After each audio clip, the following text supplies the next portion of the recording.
आणि त्यामध्ये आमच्या पहिला तोडा हा 1 टनाच्या पुढं कमीत कमी 1200 ते 1300 किलोपर्यंत पहिला तोडा झालेला आहे आणि एका फुलाचं वजन हे 25 ते 30 ग्रॅम भरत आहे आणि सध्या मार्केटला याचा भाव 50 ते 60 रुपये आपल्याला भेटत आहे. नमस्कार, मी गौरव बजरंग वाघुले, राहणार रतडगाव, अहिल्यानगर आणि मागील 15 वर्षापासून झेंडूची शेती करतो. आम्ही सध्या आता आधुनिक पद्धतीने म्हणजे मल्चिंगचा वापर करून त्या ठिकाणी झेंडूची शेती करत आहोत.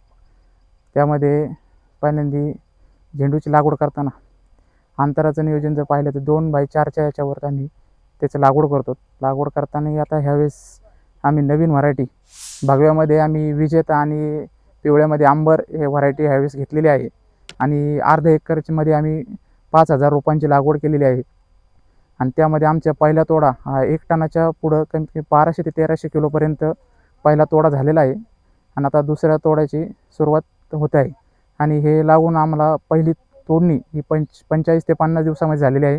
साधारणतः एका फुलाचं वजन हे 20 ते 25 ग्रॅम भरत आहे.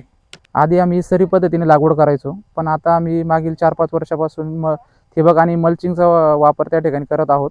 तर त्यामध्ये आम्हाला खूप प्रकारचं फरक त्या ठिकाणी दिसून आला.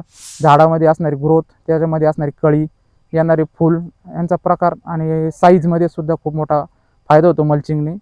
ही लागवड आम्ही 1 नोव्हेंबरला केलेली आहे.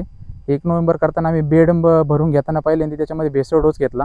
भेसळ डोस घेतल्यानंतर लागवड केल्यानंतर 2 दिवसांनी त्याच्यामध्ये ह्युमिक आणि 19-19 चा डोस दिलेला आहे. लागवडीनंतर 10 दिवसांनी कुर्शिंग गोड, केमोक्सिल आणि कीटकनाशकाचा फवारा केला होता.